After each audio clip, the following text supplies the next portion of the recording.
Quiet, please, on the set. 1, 2, 3, rolling. Good. Grab a seat. We'll just get into it, so we don't muck you around. Oh, love. Places, please. Right, are you ready? The truth is compelling. Everyone has their own truths. Amongst my truths is I'm Rick Solizzo. I've been lucky enough to meet many of the amazing New Zealanders that I admire during my 30 years working in television. At my stage of life, just a bit past halfway, you start to look back and take stock. I've had my fair share of good times and my share of times that make you look just a bit harder for answers. So I thought it would be the right time to ask an incredible collection of New Zealanders about their interesting lives, the things they've learned, believe in and value as Kiwis, the things they know to be true. It made sense to start at their beginnings.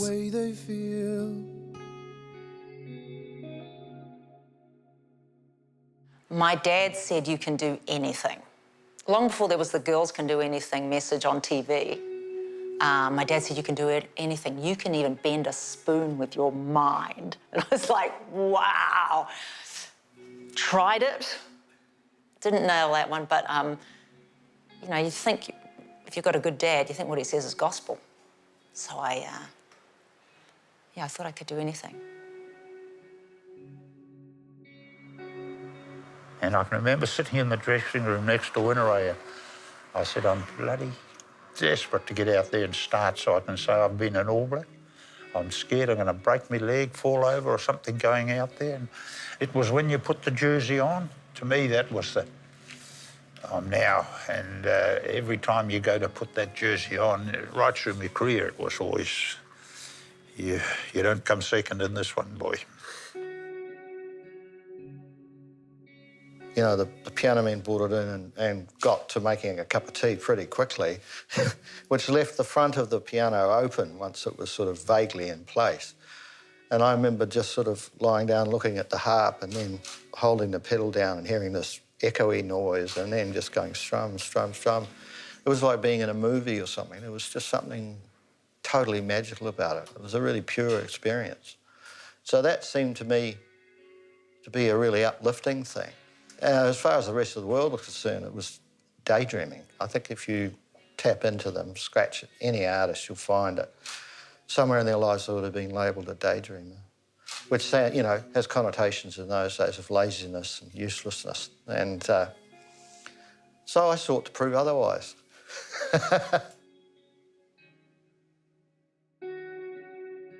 I'm lucky. I was born just after we were at our lowest ebb. Yeah.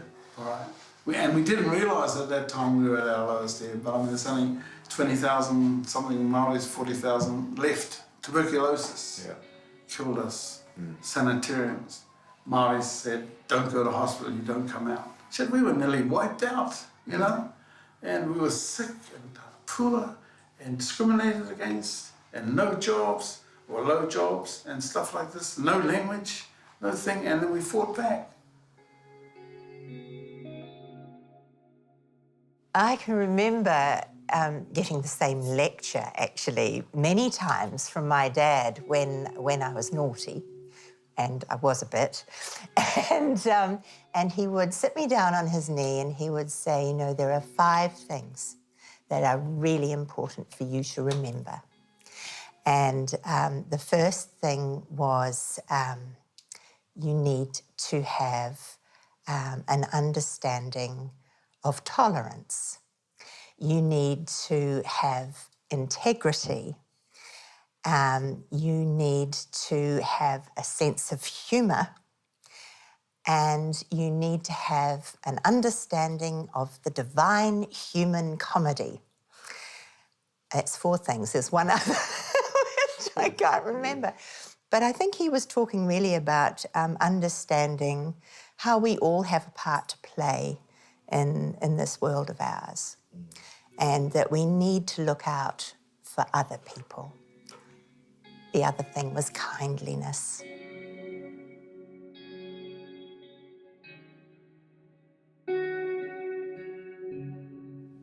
I think all human beings have this innate inner feeling of wanting other people to be proud of them. You know, it starts off with your mum and dad, and then goes through to your family and so forth. And then there's a sense of, you know, knowing that you've done a good job. And then there's a third one where there's a sense, you know, and this is one of probably the key reasons why I love coaching, is you're helping someone else achieve something and having that feeling of seeing them do something or achieve something that they didn't think they could do, or B, they hadn't been able to do before, even though they thought they could do it. And seeing the look on their face is worth $1 million. You know, it's worth more than winning all the things we've won. So I got to the point where I had this contact with neurosurgery. I thought that's very interesting. And at that stage, it was actually really very difficult to get on to train in New Zealand. It still is. But it was one of those things where I almost got told I couldn't do it. And then I set my heart to do it. And it was very much that was one of the, as soon as someone tells me I can't do something, I try very hard to try and disprove that. Once you got into it, it's fascinating. It is a challenge. It became a challenge to see whether you actually could do it, both intellectually but physically as well. And you can be okay at most things, but it's not very good to be okay as a neurosurgeon.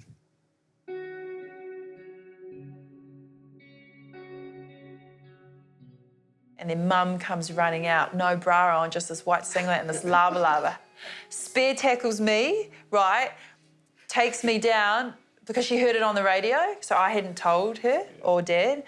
And so she's like dry humping me on the ground, like so, just with so much elation. And then I look to the street and all these cars, all the drivers are looking at me thinking, and I, like, honestly, because it looked like I was getting a hiding. Hey. It was indescribable. Dad came home from work, he had to take me into camp, and he was just quiet the whole ride because he just wanted to cry. He couldn't believe that his little girl he was dropping his little girl to Silver Ferns camp. And then I met an American painter, one of my heroes. I met him in a cafe in New York, and he gave me this huge lecture about the artist's responsibility is to their own culture and help them. Your job is to go home, and if you reckon that New Zealand doesn't quite understand itself, your job is to go home and help them figure it out. So then I came home and I started doing all the paintings of mass-bought lawnmowers and Hills hoists and all that sort of stuff, you know. And Kiwiana was kind of born.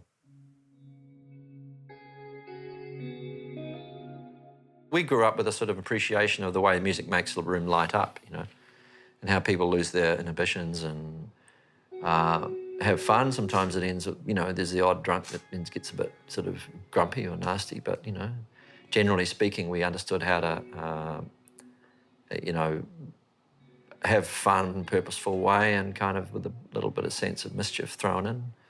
And amongst the morality, that was an important mix, it seemed.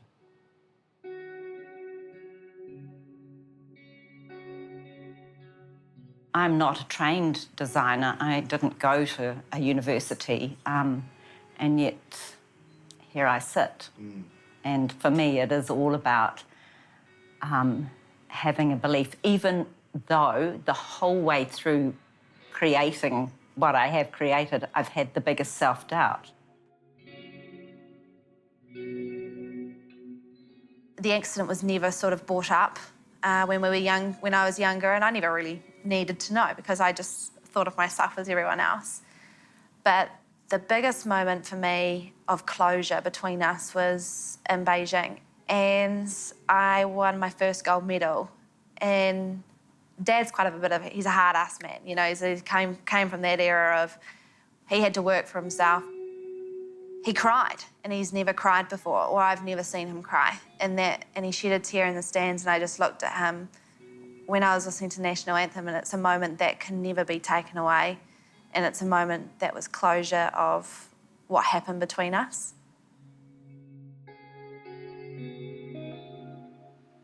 Straight off the back, he just put the recorder on the table and then stood back, this guy Will, and said, "Okay, guys, go." And so I went, "Okay, band meeting." And then the first thing I thought of in my head was just to call the roll. I don't know where that came from, but I just went, "All right, let's see who's here. Jermaine?" And he goes, "Present." "Okay, Brett." And I've got, I'm writing this down. "Yes."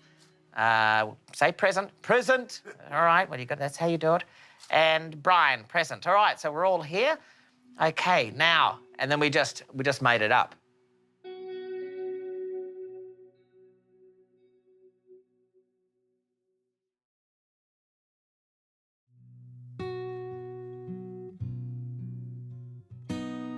Maybe they've got to know. A simple truth is everyone has done something, and it's often the things you do that help you learn who you are.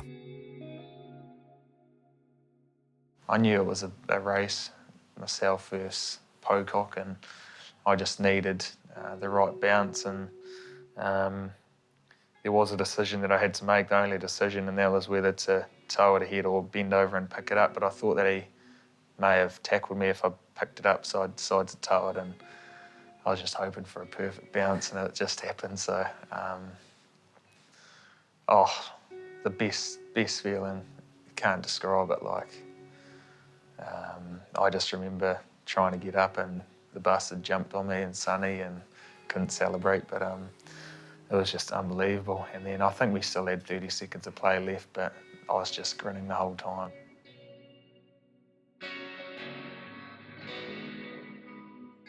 Because there's a little ripple of anxiety every time you sit down to do something you've never heard before, or you haven't got yet to make up, and the page is blank, and you're kind of like, oh, God, is this going to be as good as that one that everybody loves?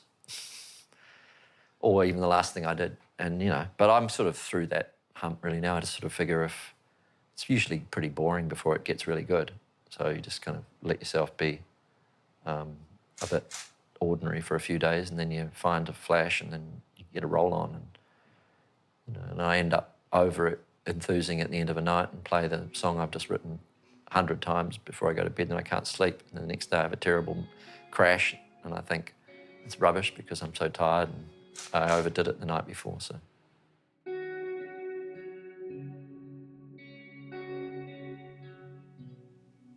One really important day was when we're sitting at Google.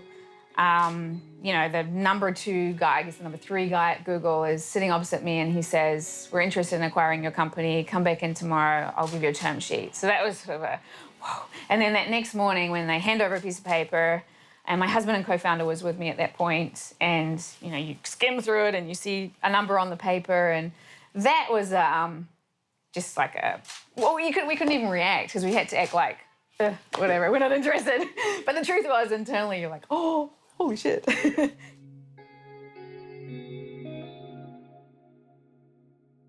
Yeah, well, I mean, these days it's, anybody who has an idea, immediately goes on Facebook and tells everybody about it, even if the idea was, gosh, I might drink a cup of coffee today.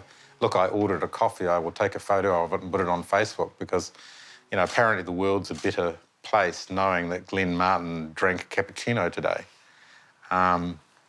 Obviously, I'm being quite, sceptical of that. So that is the modern way. Anybody who's had an idea creates a pretty picture and sets up a website. I'm not that way. I want to be sure that it's right before I go and tell people. And let's face it, if you're running around saying to people, look, I've developed a jetpack, there are these nice guys in a big white van with a suit with long arms, so they wrap around, they tend to take you away if you do things like that. And so a lot of these sort of, I suppose, out there ideas that people have had, you just go out and do them. You've got to ignore what other people say. And the best way to ignore what other people say is to not even tell them.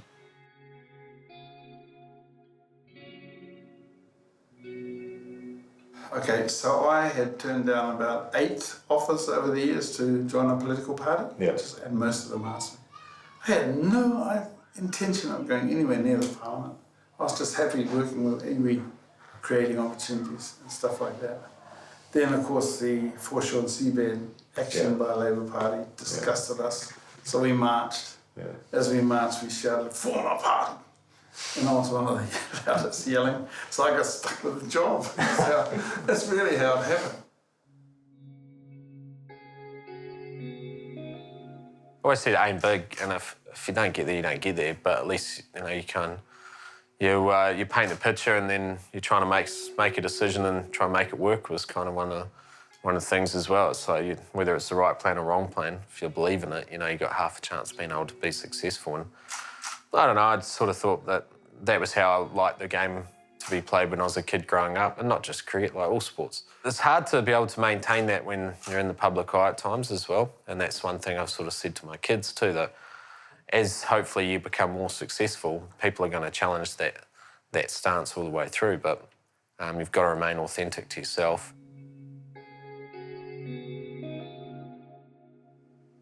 The one I get is, oh, your son is waiting or something.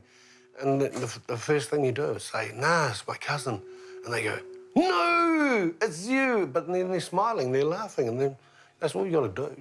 You just got to make them happy for that little bit. So, oh, that guy cracked me up because he said it wasn't him. I said, oh, that's comedy for you, mate.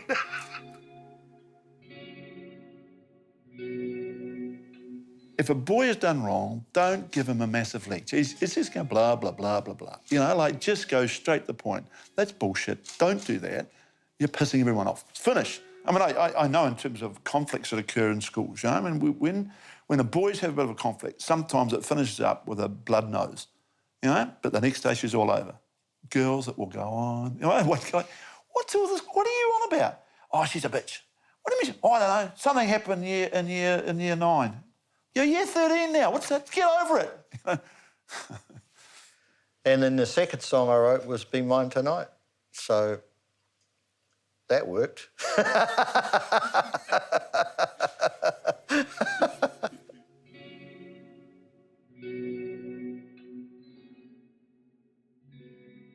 I don't believe in giving advice. I believe in just telling people what happened to me. And, advice is a funny thing. Most people don't listen to it. But when you tell your story and say, this is what happened to me, if people can identify it, then they can make the change. And I think that's the most important thing for me. As soon as you touch the wall, it's a moment of relief. It's thank God I've done that, and thank God all those hours have paid off. But then when you've had time for it to not even really sink in, it's still just sitting at the cusp, and it's kind of, you've got to go up for a medal ceremony, and you're sitting in the room with the rest of the girls, and you're all doing your makeup before you go out on the podium. Once, obviously, bronze and silver have got their medals, and then it's your time to shine. It's a really bizarre moment to explain to anybody, because I suppose you have to sort of experience it for yourself. And everyone's different the way they experience it. And then you listen to the national anthem and you just think, I've finally done it, but I've got another race tomorrow.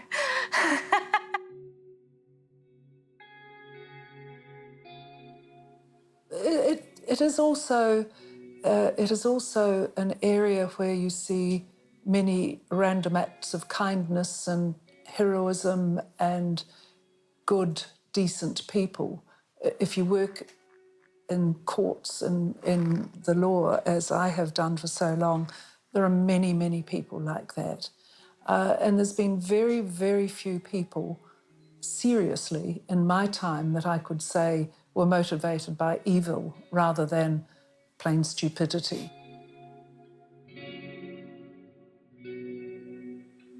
Some of the main stadiums, the series I ride is a bull ring.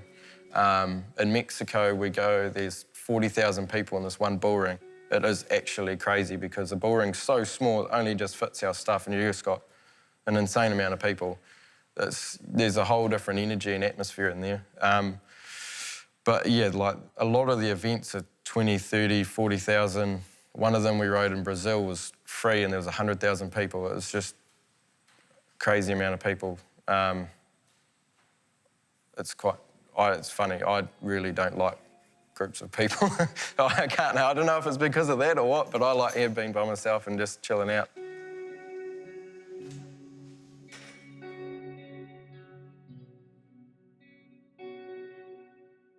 because I broke away from Seldub and I stopped all the stuff and tried to get my shit sorted. And in the process of that, part of the healing of that was to make this album. So I made this album, and one of the songs was Always On My Mind. But I released the album, and Always On My Mind was the 4th single, right? So I'd already released things, and the album had been out for like 8 months. And then I released Always On My Mind, and it just kind of went...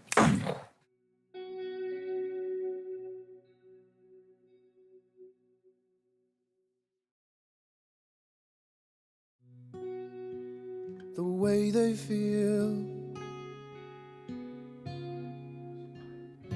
Oh, and where they stand. Truth needs to start somewhere. It starts from what you believe in.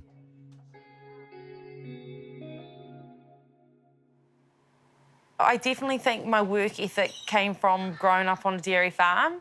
I used to be that typical primary school to intermediate kid who would love to sleep until the cows came home, but we'd have a squeaky gate. As soon as that gate opened, if I wasn't out the door and over to the shed to hose down, boy, there was trouble. So, yeah, I think work ethic and like resilience and stickability. I think for me, it was about seeing things through to the end, whether it was good or bad, and then making a decision from that. I kind of have a saying when I go training and I do my farm run at home, I'm never allowed to decide how long I'm going or what kind of course I'm going to go when I'm running uphill. I'm only ever allowed to decide that if I'm like running downhill. And also, you develop these little idiosyncrasies. Like if I ever stop running up a hill, I go back to the bottom and do it again.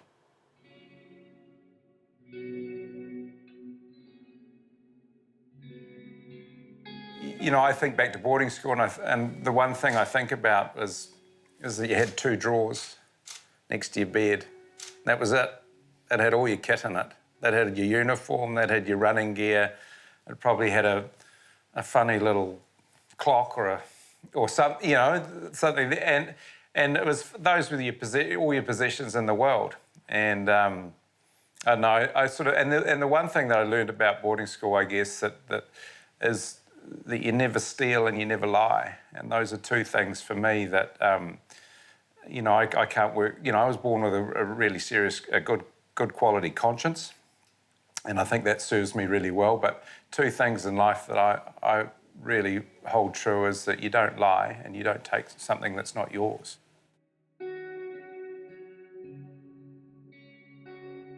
I just don't think you can step away. You know, for me, it was that you can't step away from it. And I'm motivated because in my growing up, people stood up and supported me and helped me, and other people stepped away. And the people who stood up, I just admired so much, and they make so much of a difference. And so somebody has to stand beside the people who are so marginalised. That belief that science, engineering, you know, has the answers, and that the truth is the truth, and this modern idea that we have to give equal validity to everybody's opinion, you know, is basically bullshit. You know, I don't care what you say, Rick. I don't care how passionate you are about saying it, but 2 + 2 is 4, and if you say 2 + 2 is 5, you're basically wrong.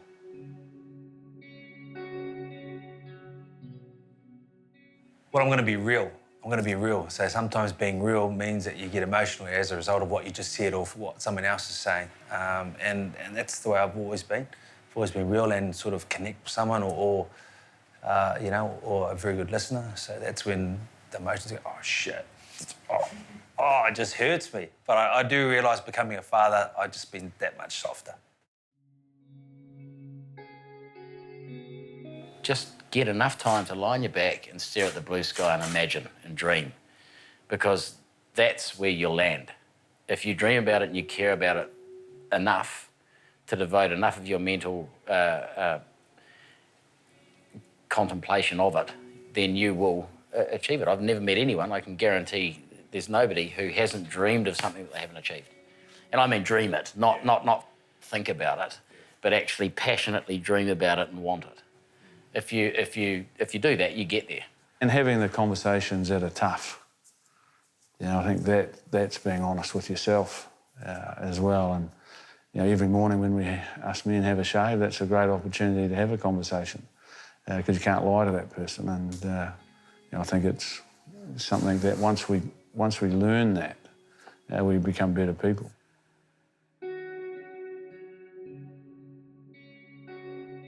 For example, Dick Tonks has been a big part of teaching me that what I perceived as my limits are actually not my limits. And, you know, he did that by effectively breaking me. And, you know, I realised that I could push a lot further than I ever thought was possible. And the great thing about rowing is you know, if you do the work, you will succeed. It's, you know, it's a pretty linear, you know, equation that the harder you work, the better you get. You know, when something's given to me or it's easy to achieve, I don't get the satisfaction out of that. So rowing has fit me really well.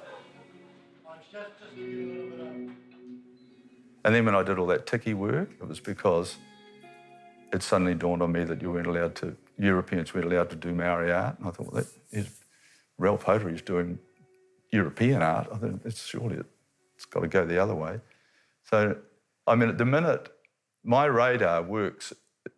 The minute I hear someone say, well, I don't think you can do that, I go, well, let's go and see what happens if you do it. You know, and, I mean, what's the worst that can happen, really, seriously, is there's some sort of art god in the sky that's going to go, you know, your time is up, Dick Frizzell. The fear came again when I got that Jim Carrey movie when, you know, he is a massive idol of mine and I watched everything he's ever done and I thought one day it might be, you know, imagine if I met him, you know, at a premiere or something and I'm leaning over a red carpet, Mr. Carrey. But the time I did meet him was I worked with him in my first movie and it was so surreal.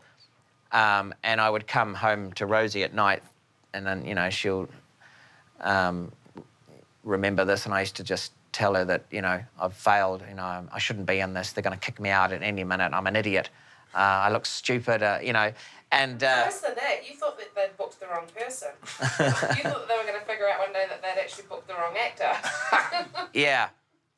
So, there was... but I just, at the same time, you know, then I had to just turn up the next day and I had learn my lines and then be funny in front of, you know, the funniest man on the planet. There's no failure. I don't believe in failure. I just believe in not trying. You know, people would perceive possibly what I've just done with the blues as failure, and I certainly thought that for a little while. But in the end of the day, I had to go. You know, it's what I'd worked towards for a long time, and it didn't work out. That's all. But I'm still much richer as a person from an experience point of view, and I'm much richer as a person about understanding myself. So it's been, you know, a worthwhile experience while not all positive. So, you know, if you worry about failure, you'll stay inside your house and stay on your couch all day.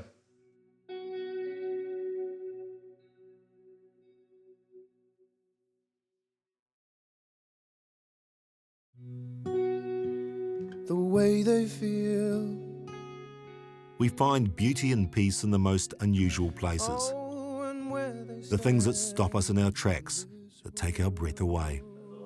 That's the one, isn't it? I mean, people going about nature, the beauty of nature, where I can walk down and sort of get a kick out of the way a lamppost goes into the asphalt on the side of the road, you know what I mean? With a couple of bits of weed sticking out of it. It doesn't, I go, nature, city, I mean, come on. It's just stuff, it's just the world, you know. Of course, I'll stop the car when there's an incredible landscape, but sometimes if you turn your back on the landscape, there'll be something over here, like a letterbox in the gloom or something like that, that's just as exotic.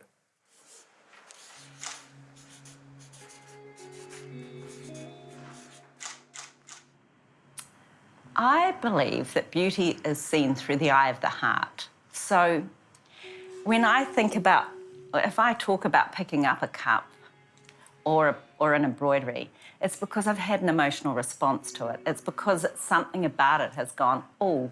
And to me, that's the mystery of life and the mystery of inspiration, and it's magical. And so I see beauty in lots of things, but probably firstly through the human spirit.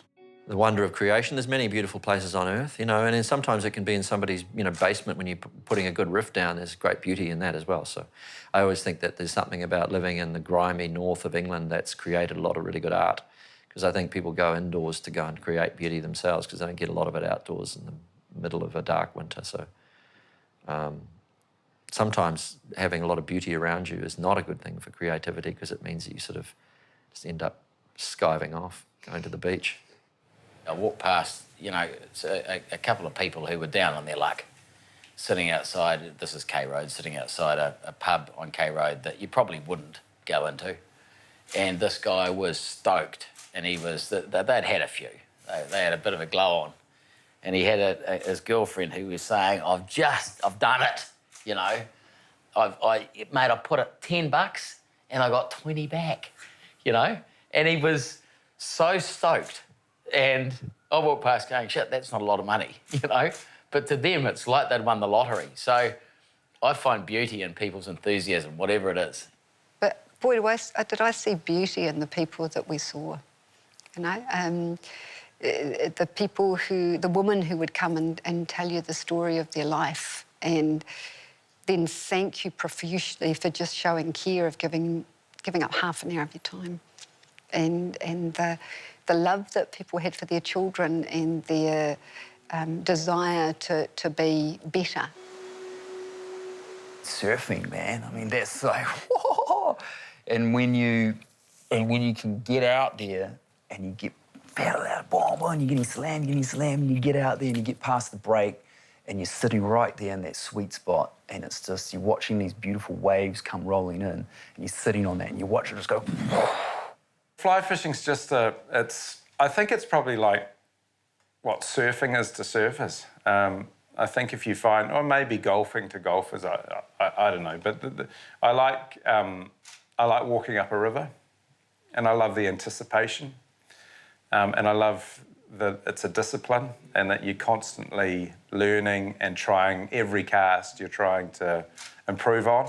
I think fishing's about anticipation more than anything. It's always like what's around the corner or what's behind that log, or if we go another day or whatever. It's always I can fish all day and not hook a fish and still be as excited at 4 o'clock in the afternoon as I was at 6 in the morning. I like to watch trials and things. I'm so happy there. Our production had to shut down unexpectedly due to illness. And I went up to the courthouse up in Auckland, the High Court, and walked into courtroom 6 and sat down behind a pillar so the jury wouldn't see me.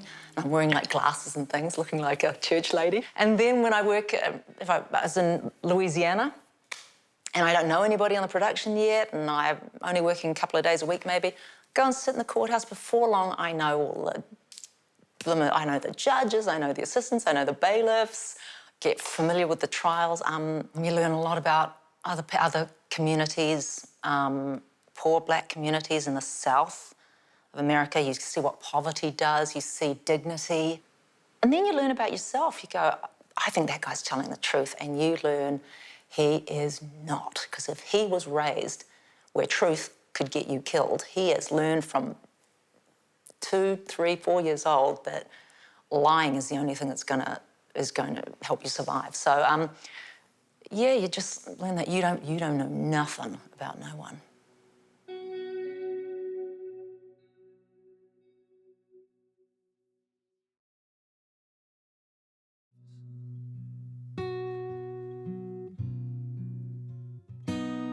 Hey, but they've got to know. What about us, New Zealand? What do you know to be true about the place we all call home? Somewhere far away is found inside.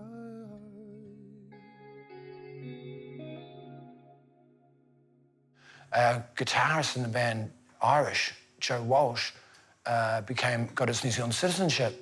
And at the end of the ceremony, 690 New Zealanders in the town hall in Auckland, and another 800 in Whānau in the gallery, and you sing the national anthem in English and then Maori, and then they play White as Love, Do This To Me. I'm going, what the flip? I'm going, whoa. And so I just look at it this way, there's 690 New Zealanders who don't know me, don't know the band, but they know this song.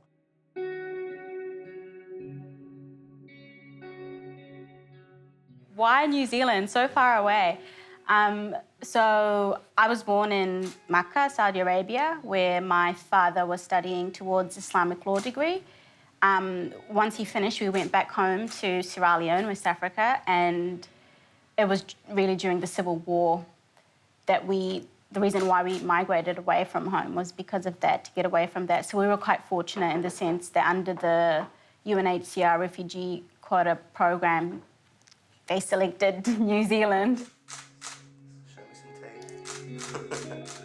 More than ever, we can realise that we come from everywhere around the world, that we're all migrants. We've known that all this time. We've known that we're migrants. So all those us and them arguments don't work anymore. The borders aren't what they used to be.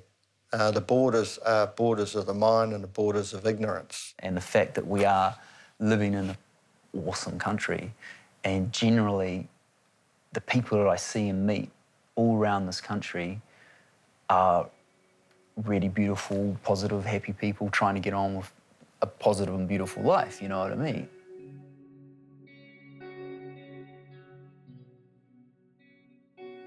We probably don't back ourselves enough as a race. We don't have to be like Australia and get too cocky about it, but you know, we need to stand up when we've done something right and say, yeah, we did that good. You know, there's nothing wrong with that. But we're growing too, and we need to make sure we just learn from the mistakes of others so we don't have to make them ourselves. But we just need to remember that we're all one. I also think that the role of women is still vastly underappreciated, and that women's contribution to every part of our society, from the economy right through to the skills that they can offer, is underutilised, and that the whole of society is less well off as a consequence of that. What I'd love to see from New Zealand is that we not feel that a little bit of complacency. We're so far, so the world's problems aren't ours, and I think that's, I think it's a little bit dangerous. I think it's ill-advised. I think it's not true. And while our isolation is kind of a beautiful thing, we need to care. Having worked in different countries, I've actually never met a group of people I like more. I actually like New Zealanders as a whole. They're quite a special group of people. So as far as people are concerned, I think New Zealanders are cool. We are humble, that we give things a crack. We band together for a common cause. And yes, we have our challenges because we are small. But I think we're incredibly innovative as a country. I think we're incredibly passionate, albeit at times we sort of lose our way publicly with that passion.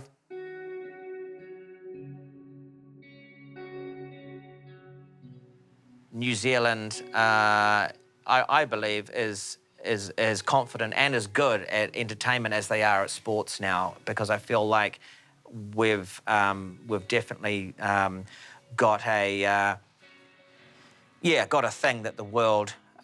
You go New Zealand humour, you know, and people in America and the UK and Europe will go, oh yeah, New Zealand humour, it's great. It's great. They're really good at it, and it's cool because there's only 4 million of us, and we come from this tiny little island next to Antarctica. It's an amazing privilege to live in New Zealand when you think of the other places in the world that you can live.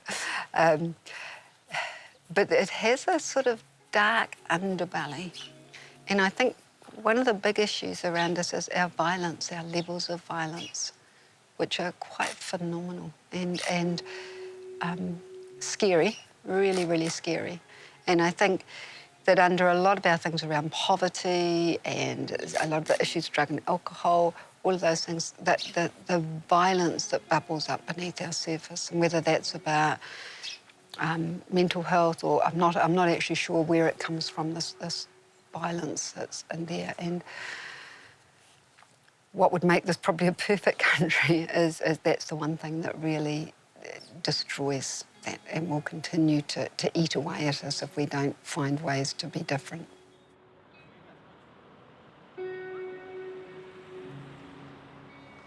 got to be honest, I'm really, really hopeful. You know, like, I like the fact that there's only 4 million of us.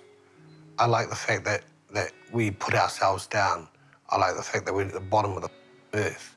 I like the fact that we're having arguments about a flag. I like the fact that we'll all wear this together, and that there are people coming from all over the world signing up to be New Zealand citizens from, you know, Asia and, you know, Europe and Africa, and yet they're part of us as well now. They're part of the entire fabric that makes this New Zealand, and I'm really hopeful. That's a big question. Didn't see that coming. I think I think that we shoot ourselves in the foot a bit at times. I think we moan a little bit when we have no reason to. I wish the country was more unified. So there's that sort of side of things, and I think probably that I wish that people, you know, I say it all the time, we've won lotto. You know, to be standing on the beach on the weekend and throwing a tennis ball, and suddenly I realise that there's a whole lot of pippies under my feet. You know, and they're all just there to grab and eat, and you know, it's just mind-boggling, you know, what's out there.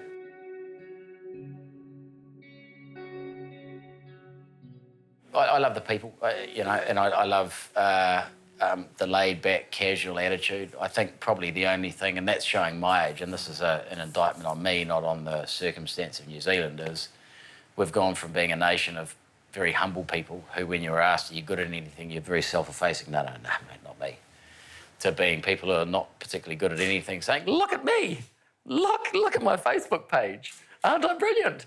And they're purporting to be something they wish they were, but they're not. I worry about it. I worry about the fact that we are getting further and further apart, where we're communicating via Facebook and whatnot, instead of going to see people and eyeballing them and getting all those lovely nuances and conversation. And I just think we need to keep our eye on the ball a bit more. And that ball is family.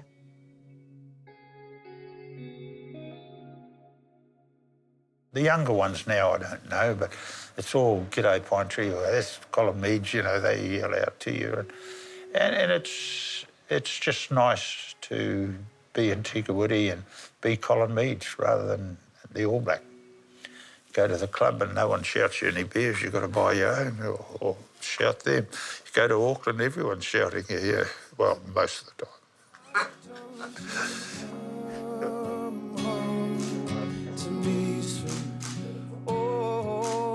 I just would like to thank all those New Zealanders for the privilege of letting me be on the other side of their conversations. We all did this for the same reason, to support the Play It Strange Foundation, which shines the spotlight on songs in New Zealand schools. So perhaps the last word should go to its CEO, Mike Chun, formerly of the band Split Enz. When I stood up and I said, I'm a bass player, and I just think, and it felt like, yes, I am a bass player. I've done all these other things. I'm a CEO. I've been a director of New Zealand operations. I've been the general manager of publishing, all these different things. But really, in the end, if they're going to put anything in the coffin with me, it'll be my bass, because I've still got my bass.